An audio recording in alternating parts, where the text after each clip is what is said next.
ঘটনা আরো করবো। আমরা সাধারণ মানুষের মারতে কোনো হের সময় ব্যথাবোধ করতো না।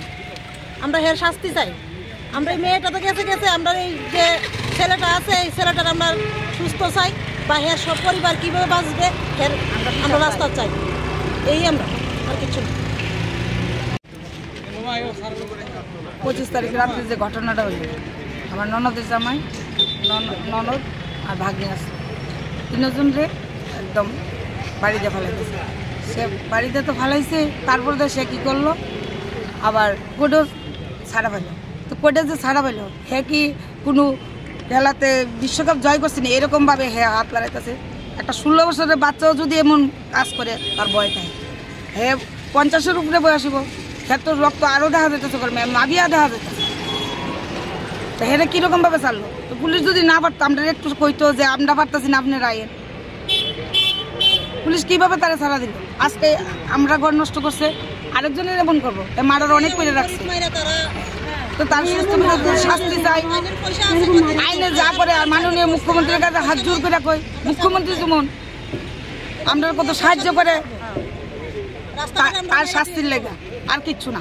তো পুলিশের ইয়ে নিয়ে কি কোনো পুলিশ যদি পুলিশের সামনে যে কোনো লোক গেলে ভয় পা, সে কোনো ভয় পাইল না। তো এটা কি বোঝা যায়?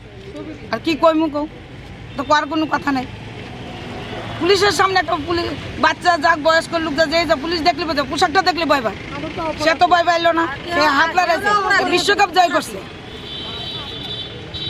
এখন আপনারা কি চান? শাস্তি চাই।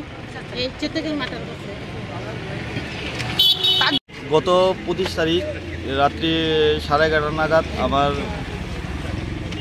রিলেটিভ, আমার পিসাত্ত বোন, ওনার বড় মেয়ের বাড়ি দস্যুবিহার থেকে বাড়ি যাওয়া নিমন্ত্রণ খেয়ে বাড়ি যাওয়ার সময় চন্দ্রপুর বাসস্ট্যান্ডের কাছাকাছি ট্রাফিক পয়েন্টের এখানে তারা এই পাশ দিয়ে যাচ্ছিলো। ওইখান থেকে আসা একটু দ্রুতগতি গাড়ি তাদেরকে ওভার স্পিডে আরেকটা গাড়িকে ওভারটেক করে তারপর তাদেরকে পিছিয়ে দিয়েছে।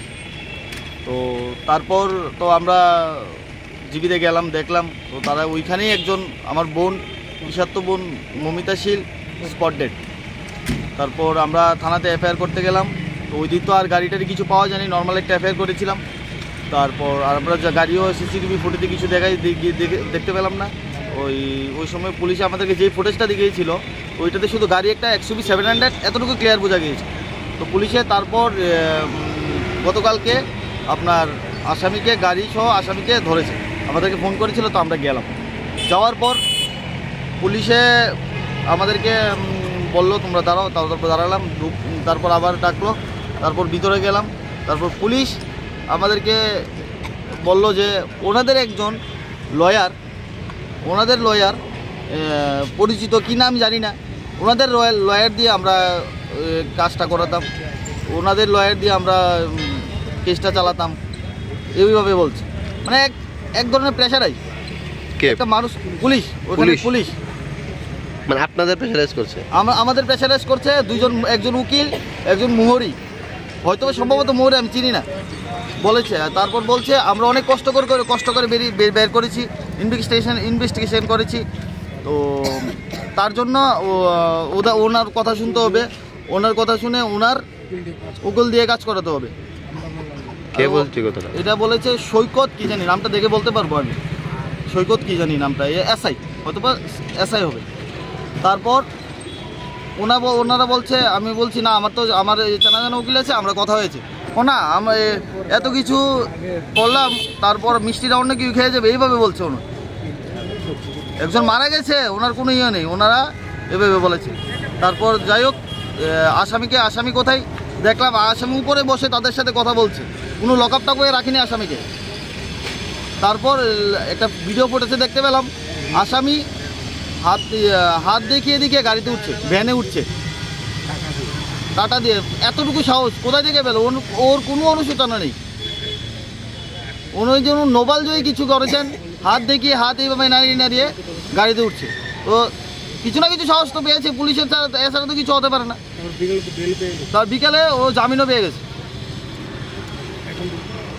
এখন আপনারা একজন মার্ডার কেসের আসামি কিভাবে জামিন পেতে পারে এটাই বলতে পারি। স্পট ডেড হয়ে গেছে। আরেকজন ওর বাবা প্রদীপশীল মৃত্যুর সঙ্গে পাঞ্জা লড়ছে। আপনাদেরকে সব ফুটেজগুলো আমি দেব, আপনারা দেখলে নিজেরাই বুঝতে পারবেন কী অবস্থা। এক্ষুনি এখানে আসলেন কেন? এখানে আসলাম এসপি সাহেবের সাথে কথা বলতে, সবটা বিষয় জানাবো, ওনার কাছে ডেপুটেশন দেব, তার জন্য এসেছি। মানে আপনি এখন কি চাইছেন? আমার বোনের, আমার পিসাতো বোন মমিতা শিলে যাতে সুষ্ঠু বিচার পাই তার জন্য। পরিবারটা তো সব শেষ হয়ে গেল, আর কেউ নেই পরিবারে, মা তো একটা পাগলের মতন হয়ে গেছে। আপনার কি মনে হচ্ছে পুলিশ যেহেতু এই ধরনের কথা বলছে সুষ্ঠু বিচার পাওয়া যাবে? তার জন্যই তো এসপি স্যারের কাছে এসেছি, দেখা যাক বাকিটা কি হয়।